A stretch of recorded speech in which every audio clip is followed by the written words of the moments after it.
Opa, Thaís. Salve, salve, Toledo. Eu sou José Roberto de Toledo e esta é A Hora, podcast sobre notícias aqui no UOL. Eu sou Thaís Bilenque e toda semana a gente bate um papo sobre os principais assuntos do noticiário. Hoje, hein? A Hora. Apostando o almoço para perder o jantar. Queimando dinheiro e voto. Reeleição ou sucessão? A cadeirada e a cadeira. A hora e a vez do sucessor de Eduardo Paes. Quer entender o que aconteceu essa semana? Chegou a hora.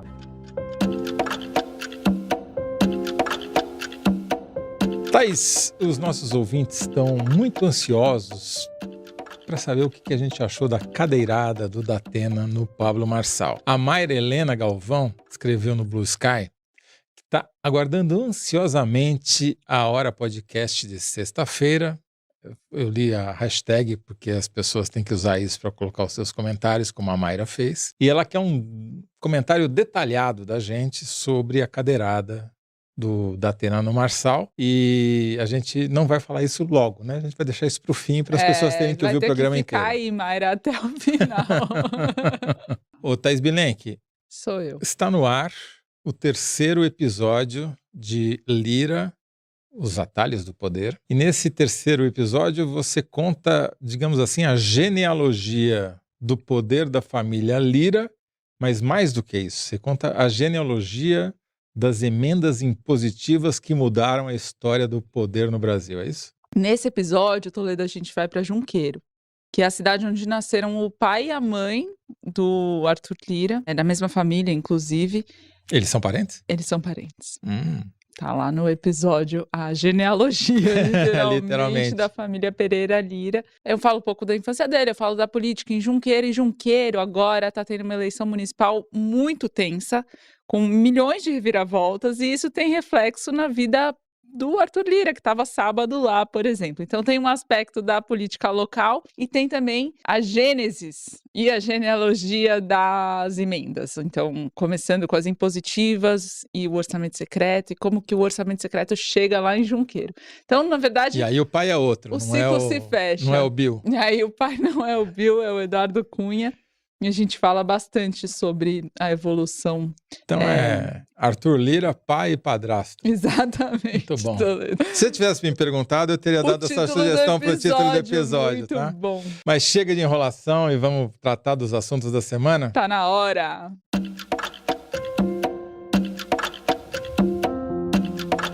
Toledo, nessa semana, o governo federal editou portarias para regulamentar os jogos e apostas online, né?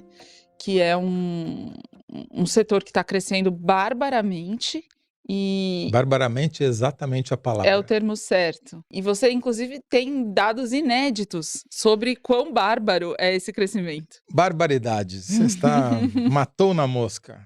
É exatamente isso, Thaís. Nós temos um furo aqui, uma informação exclusiva, uma gentileza do IPEC, do antigo IBOP, que é o seguinte: é uma pesquisa nacional, feita face a face, tudo como manda o manual, representativa da população brasileira de 18 anos ou mais, que são 156 milhões de pessoas. E o que essa pesquisa mostra? Mostra que esse mercado dos jogos online, sejam os jogos, os chamados bets, né, as apostas esportivas em resultados, se vai ter escanteio, se vai levar cartão amarelo, coisas do gênero, seja o bicho online, que é o jogo do tigrinho, seja cassino online, seja bingo online. É um mercado que movimenta bilhões e bilhões de reais, e mais bilhões ainda de reais, é isso, todo mês. É um mercado em que a banca sempre ganha e a maioria sempre perde, e o IPEC estima que 28 milhões de brasileiros já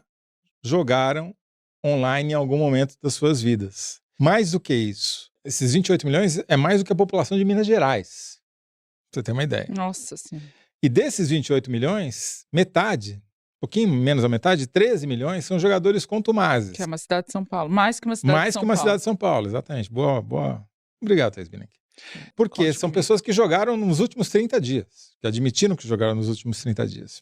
Em média, essas pessoas jogam 2 vezes por semana. A maioria absoluta dessas pessoas que jogam contumazmente admitem que perderam mais do que ganharam durante as suas apostas. 54% de quem joga em apostas esportivas e 57% nos que jogam em cassino, bingo, jogo do bicho online. Esse mercado ele funciona como um aspirador que suga semanalmente bilhões de reais de milhões de pessoas para concentrar esse dinheiro na mão de alguns poucos milhares de donos de banca e de uns tantos sortudos que vão ganhar num dia para perder no outro. Né? Na prática, a moral da história é que o jogo online ele é um gigantesco mecanismo de concentração de renda, além de ser o paraíso do crime organizado. Né? Porque é um paraíso fiscal, porque incrivelmente muitas dessas empresas de jogos online estão sediadas no exterior, em paraísos fiscais, e um paraíso criminal.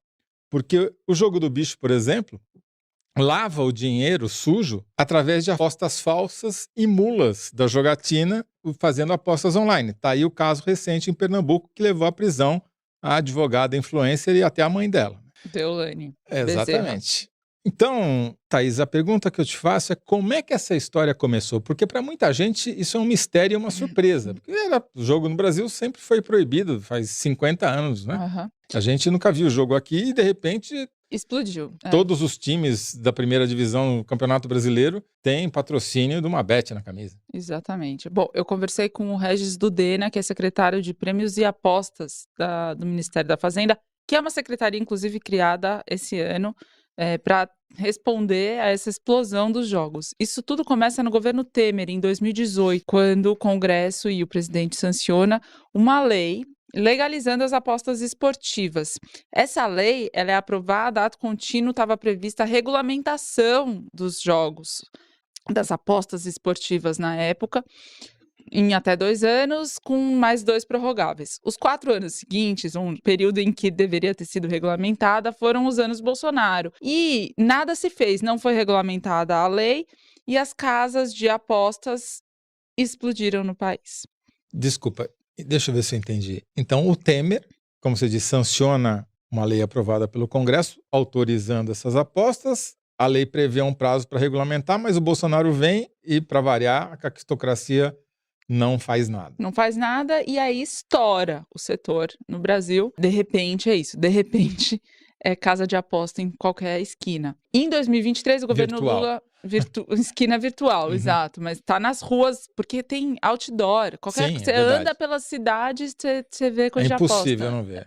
De repente, né? Bom, aí o governo Lula assume em 2023, percebe que tem uma coisa acontecendo aí e manda uma medida provisória com regras prevendo proteção para o apostador, medidas que pudessem proteger e medidas para combater a lavagem de dinheiro. Mas o Congresso Nacional não valida a medida provisória e, no lugar, faz um novo projeto de lei para substituir o de 2018. Esse projeto de lei recebe emendas, tramita no Congresso Nacional e em dezembro de 2023 ele é aprovado e transformado em lei efetivamente. E aí ele muda um pouco o cenário. O que ele muda? Ele, de um lado, amplia o que é legalizado no Brasil, então deixa de ser só aposta esportiva e passa também a permitir jogos online e, de novo, coloca a necessidade da regulamentação. Em janeiro, o Ministério da Fazenda, em janeiro deste ano agora, começa esse trabalho, abre essa Secretaria de Prêmios e Apostas para, enfim, tentar organizar essa bagunça. Eles, primeiro de tudo, estipularam um prazo até 20 de agosto para todas as empresas que quiserem operar nesse setor no Brasil se regularizarem. Então, elas tinham que fazer um pedido formal para o Ministério da Fazenda e apresentar a documentação exigida para poder operar no Brasil legalmente.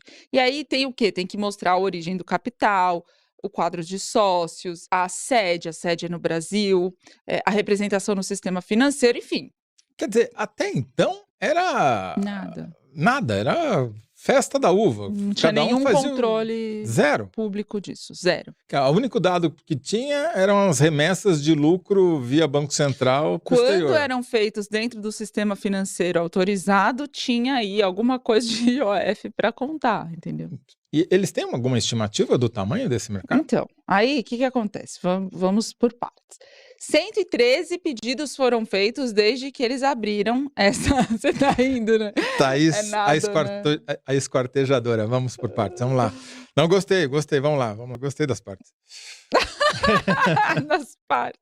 Não, preciso organizar meu raciocínio, senão eu não chego lá. Tudo isso vai ficar no programa, tá? Pode deixar tudo isso no programa. São 108 empresas que pediram autorização, 113 pedidos. Cada pedido exige a apresentação de 100 documentos, são mais de 10 mil documentos sendo avaliados. Aí, cada empresa que for autorizada, e o prazo acabou... Em agosto, né? Em agosto, então agora eles estão validando esses pedidos, nem todos vão ser aprovados. Que forem, terão de pagar 30 milhões de reais de outorga para passar a operar legalmente no Brasil. 30 milhões? Por 5 anos. Se eles quiserem renovar, são mais 30 milhões. Cada uma das 100 e tantas empresas? Cada uma delas. O governo já vai dar uma mordidinha, então. Aí não. O que o Regis Dudena fala? Que, basicamente, eles percebem 2 grupos tentando operar no Brasil. O grupo de empresas, sobretudo internacionais, que estão a fim de entrar e cumprir as leis, que são, basicamente, as que apresentaram um pedido formal e os documentos necessários, e os grupos oportunistas que estavam fazendo a festa com a ausência de regulamentação, que, no limite, estavam também tentando cometer crimes. Quer dizer, o próprio governo já antevê que vai ter empresa que vai acontecer com elas, se elas não apresentaram um pedido de regulamentação. Não, se não apresentarem, elas estão... Já não apresentaram, né? Exato. Não, aí elas já estão na ilegalidade. Opa! E aí tem que ser proibidas. Vão ser fechadas? Vão ter que ser fechadas. Ou pelo menos vai ter que ficar bloqueando a operação, que nem fizeram com o X? E a partir de 1º de janeiro de 2025, esse setor vai estar regulado. E aí você tem um novo cenário no Brasil, em que tem as empresas autorizadas, as empresas que não estão. As empresas autorizadas têm algumas exigências legais que o apostador pode, inclusive, observar na hora de fazer sua aposta. Primeiro de tudo, se for online, ela tem que estar no domínio bet.br. Bet.br. Se não tiver nesse domínio, ela não é legal. Se for lá, grandematão.bet.ca, não... Acabou, já não é. Tá certo. Depois, vários outros, regras para operar. Por exemplo, é proibido fazer publicidade prometendo enriquecimento e, entendeu? Substituição de salário, fonte de renda. Vai ter coach perdendo emprego se isso entrar em vigor. Até imagina. E aí... vão ter outras regras que vão valer, inclusive, para o apostador. Então, para ele começar a apostar, ele tem que dar o nome, o CPF, reconhecimento facial, fazer prova de vida, tem que ter uma conta em instituição financeira da qual ele seja titular, porque hoje em dia não tem nada, entendeu? Isso tudo para evitar laranja. Para evitar laranja e para evitar... fraude.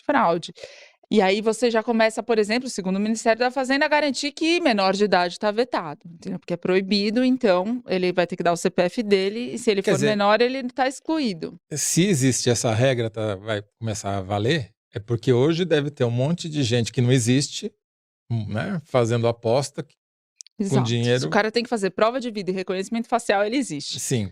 Ou seja, pelo menos vai ficar mais difícil de burlar, mas quer dizer que hoje, então, deve estar uma festa da uva mesmo. Exato. Com o perfil que a casa de aposta vai fazer do apostador, vai dar para fazer, pelo menos o governo pretende fazer, um controle do tempo de tela que cada perfil permite. Então, um aposentado milionário tem um tempo de tela diferente de um cara de 18 anos desempregado, entendeu? A casa de aposta é responsável por controlar isso. Se ele excede o tempo de tela, ele recebe um alerta. Se continuar excedendo, ele recebe uma pausa obrigatória, e depois que continuar excedendo, ele pode até ser banido. Isso daí pode parecer meio excessivo, mas a gente vai ver pelos dados da pesquisa que essa regulamentação faz sentido. Porque tem uma quantidade que não é a maioria, mas uma quantidade significativa de pessoas que não conseguem parar. E teve notícia hoje de que os divórcios aumentam por causa disso, né? É verdade. Tem problemas de saúde mental gravíssimos acontecendo por causa de jogo de aposta, e as casas de aposta têm um papel ativo nisso, que é prometer mundos e fundos e entregar grandes dívidas. Então, além da taxa de outorga de 30 milhões, tem outros tantos impostos e taxas que vão ser cobrados para regulamentar essa economia e gerar arrecadação. O governo não arrisca quanto que isso significa em dinheiro, mas do zero sairá para alguma coisa. Quanto dinheiro circula? Sua pergunta, falei que ia chegar lá. Cheguei, demorei, mas cheguei. O secretário de apostas do governo não aposta nenhum número certo, ele não crava. Por quê? Nem faz trocadilho. Tem várias formas de calcular o dinheiro que circula nesse setor. Então, ele estava me explicando, por exemplo, você já citou o jargão, eu acho que você deve estar jogando, que o jargão dos apostadores é a banca sempre ganha. Então, se o cara vai e aposta R$100, média, né, a tendência é que ele ganhe 90% do que ele apostou. Então, ele ganha R$90 e deixou 10 na casa de aposta que ele perde. Se ele reapostar esses 90, ele fica com 81 e perde 9. E assim vai, sucessivamente, até acabar o dinheiro que ele tinha depositado inicialmente. Então, você pode calcular com base na aposta inicial, com base no tanto que ele acabou apostando no geral. Então, ele fala que está num leque de movimentação de dinheiro que pode ir de 15 a 150 bilhões de reais de fluxo nesse setor. Depois eu vou dar a estimativa Toledo. Qual que é a estimativa Toledo? Agora também eu vou fazer... Por partes, dá seu furo aí, Toledo. Não, vou fazer suspense que nem a Thaís Vilenque. Não, mas eu já terminei, tá na tua vez. Você já terminou? Já, pode ir. Mas vem cá, isso daí depende do Congresso ou é só coisas do Executivo? Não, agora a regulamentação é executiva. Executivo. Tá certo. Então, não vai ter... Já tá valendo. Não vai ter lobby nem pedágio. A partir de 1º de outubro, as empresas que tiveram o pedido de autorização validados, ainda não concluídos, mas validados, são as empresas legais e todas as outras estão na ilegalidade. E será que vai ter clube tendo que tirar patrocínio da camiseta? Será, Toledo? Você sabe que teve jogo agora na Champions League, que é o campeonato europeu, né? Que pega os principais times de cada país da Europa. Dependendo do país onde o jogo aconteceu, como na Espanha, por exemplo, os times que são patrocinados por essas empresas tiveram que tirar o patrocínio porque a lei proíbe. Lá naquele país. Exatamente. Então, teve time na Espanha, acho que na Suíça também aconteceu. É curioso, você vê que essa é uma preocupação global, não é uma preocupação só tupiniquim, né? Uhum. Posso ir para a numeralha aqui agora ou não? Por favor, estamos ansiosos para escutar. Tem uma coisa que eu acho bacana, que é como os jogadores definem o jogo online que eles mesmos fazem. Porque isso dá uma ideia de quão perverso é esse mercado. 3 em cada 4 jogadores definem o ato de jogar como algo negativo ou errado.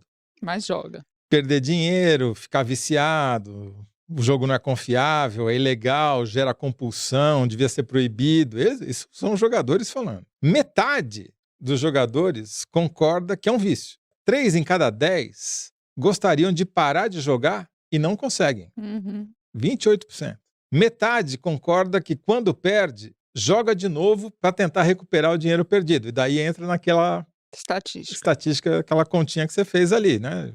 Começa com 100, fica com 90, depois 81 e vai em múltiplos de 9 até o zero, né? Regredindo até o zero. Pior, Thaís, 12% dos apostadores contumazes, esses que já jogaram nos últimos 30 dias, admitiram ao IPEC, quer dizer, esses são apenas os que admitiram, né? 12% admitiram que precisaram pedir dinheiro emprestado para cobrir o dinheiro das apostas que eles tinham feito. Quase 1/3 gasta mais do que R$100 por mês apostando. E tem pelo menos 500 mil de brasileiros que admite gastar mais do que R$500 por mês em aposta todo mês. Isso daqui são estimativas, óbvio, né? A gente está pegando uma amostra e extrapolando para o universo da população, mas nas minhas contas, aqui, no mínimo, se a gente levar em conta as várias faixas de vício e os valores jogados, dá no mínimo, uns 40 bilhões de reais por ano, com base exclusivamente no que... 40 bi por ano? No mínimo 40. Isso, assim, jogando para baixo os valores que são apostados. Isso considerando sempre os limites mínimos. Se a gente jogar os limites máximos, vai dar os 150, ou seja, o Toledol aqui está batendo com as estimativas da Secretaria do Governo aí. Agora, o pior de tudo, por que eu estou falando isso? Porque 55% dos jogadores, ou seja, a maioria absoluta, dizem que o dinheiro que eles gastam com apostas está fazendo falta no fim do mês. Ou seja, 15 milhões de brasileiros estão apostando o almoço para perder o jantar. E, mesmo assim, apesar de todos os pesares, a grande maioria dos jogadores não tem vergonha de jogar nem de dizer que joga. Tem até um status, né, que a Deolane acho que representa, né, que é uma coisa de ser um jogador, de ostentar uma vida de luxo, que é a promessa que essas casas de aposta fazem, enfim. Que é uma grande mentira. Ilusão, né? Agora, a grande maioria da população diz que não jogaria de jeito nenhum. Quantos? 71% dos brasileiros dizem que não jogariam essas apostas esportivas e 74%, né, 3 em cada 4, não jogariam em cassino online, jogo do tigrinho, bingo, etc. Agora tem diferenças entre as pessoas. Quem que é mais contra o jogo? Para variar, as pessoas mais sensatas. As mulheres, as pessoas maduras, com mais de 35 anos. E aí já não entra essa divisão, mas tem uma questão curiosa geográfica. O jogo é mais mal visto no sul do país do que no norte e nordeste. 2/3 da população, 67%, são contra as apostas esportivas. Essas que viraram lei e que foram regulamentadas pelo governo. E 3/4 são contra os cassinos online, bingo, bicho online, jogo do tigrinho, etc. De novo, as mulheres são mais contrárias e as pessoas com mais de 35 anos também. Quem é a favor do jogo? Os jogadores contumazes, né? Aqueles que jogam todo mês, toda semana. O Temer, obviamente. E o Congresso, que aprovou a lei. Agora você vai dizer, e o governo Lula? Bom, o governo Lula está tentando botar a ordem na bagunça e, obviamente, se der, arrecadar uma graninha com, né? Claro. Com as apostas alheias. Então, resumindo os números, a gente tem 28 milhões de pessoas, de brasileiros, né? Mais do que uma Minas Gerais, que já jogaram, 13 milhões que jogam todo mês, toda semana. Esse número aqui eu acho muito impressionante. Tem 2 milhões de brasileiros que admitem jogar todo dia. O cara todo santo dia. faz isso da vida, né? Exatamente. O governo Bolsonaro explodiu em clube de tiro e casa de aposta. Exatamente. Transformou o Brasil num cassino. Né? E numa roleta russa. Boa. Roleta russa, resumiu tudo. Thaís Bilenque, como sempre. Agora, 2 em cada 3 brasileiros são contra as apostas esportivas, que dá mais de 100 milhões de pessoas. Então, a gente está vivendo uma contradição. A maioria é contra, mas o jogo existe, vai continuar existindo, ainda vai ser legal. E agora precisa, de alguma maneira, regulamentar, porque as brechas para o crime organizado são imensas, né? Imagina você tem lá arrecadando milhões de reais com o jogo do bicho e outras maneiras, e aí é muito fácil, você entra lá, faz uma aposta em nome de laranja. Não, se você não opera nem no sistema financeiro legalizado, imagina. E além de tudo, se você é dono da empresa, você falseia as apostas. Né? Você diz que houve aposta e não houve e tal. Mas os números, eles são muito impressionantes e só tendem a piorar. Tendência a piorar, temos por aqui. Exato. Agora vamos falar das queimadas.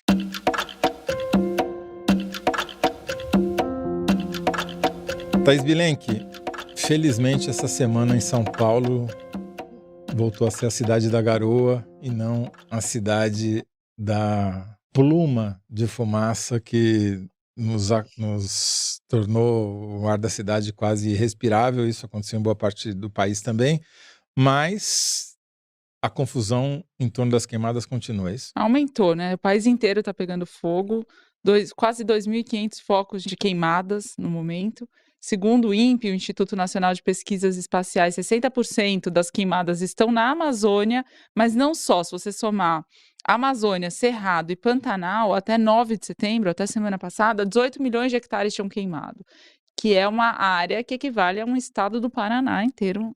Uau. No fogo. E a situação se agravou, isso era esperado, a previsão do IBAMA era que isso ia acontecer. O presidente do IBAMA tinha me dito, por causa da época que é da seca de fato, mas com as mudanças climáticas estava em curso algo inédito, o que é de fato o que está acontecendo. Então, os últimos dados que eu peguei aqui do governo federal, 209 incêndios foram extintos, 179 foram controlados, 108 em combate, tem 106 ativos sem combate.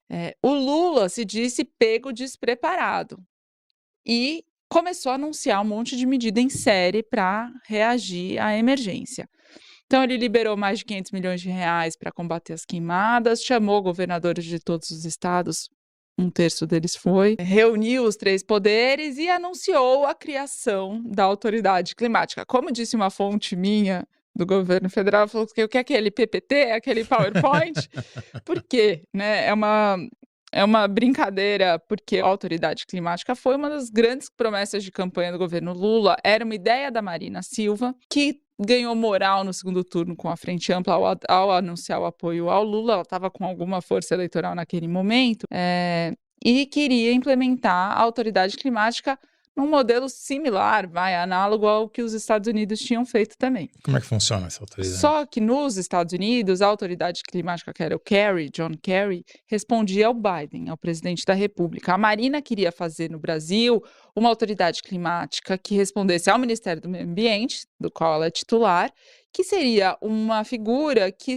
teria uma atuação transversal em todo o governo. Então, todos os ministérios teriam de alguma forma, uma agenda verde, ou você está sorrindo. E estariam subordinados à Marina. Né? A autoridade climática, que não seria ela, mas estaria ligada a ela. Sim. É uma autoridade dela. E aí, pelo seu sorriso, já dá para entender que, claro que o governo assumiu e a promessa nunca saiu. E foi direto para a gaveta. Na verdade, o governo até tentou alguma coisa no Congresso. O Congresso foi bastante taxativo na sua resposta. Não.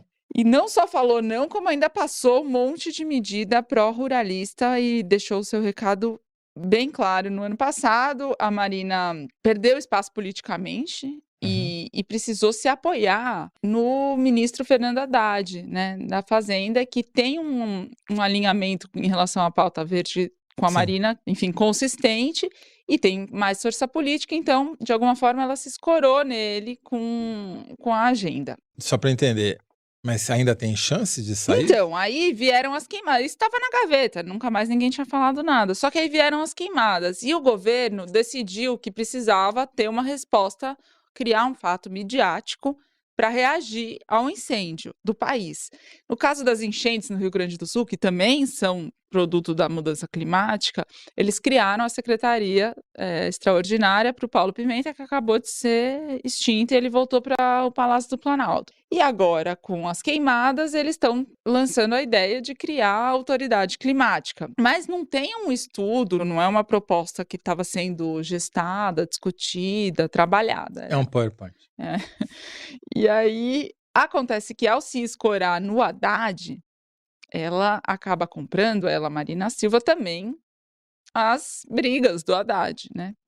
E o Haddad tem um grande antagonista no governo, que é o Rui Costa, ministro-chefe da Casa Civil, que é também, além de um antagonista do Haddad, um antagonista da agenda ambiental. Ele ecoa muito mais a visão histórica do PT e da esquerda pró-desenvolvimentismo, petróleo, combustível fóssil, né? Uma visão mais antiga de desenvolvimento econômico e desenvolvimento soberano, sendo que a visão do Haddad e da Marina Silva é que essas coisas são conciliáveis, que você não precisaria atropelar a pauta ambiental para ter desenvolvimento econômico. O fato é que a autoridade climática, seja ela um fato midiático ou não a ser criado, precisaria passar pelo Congresso Nacional, seja numa forma de medida provisória, seja em outro tipo de legislação, precisaria passar pelo Congresso, e o Arthur Lira, que foi se reunir com o Lula nessa reunião dos 3 poderes sobre o assunto, falou, não, claro, ótimo, mas esse nome que vai assumir a autoridade climática tem que ter nosso respaldo.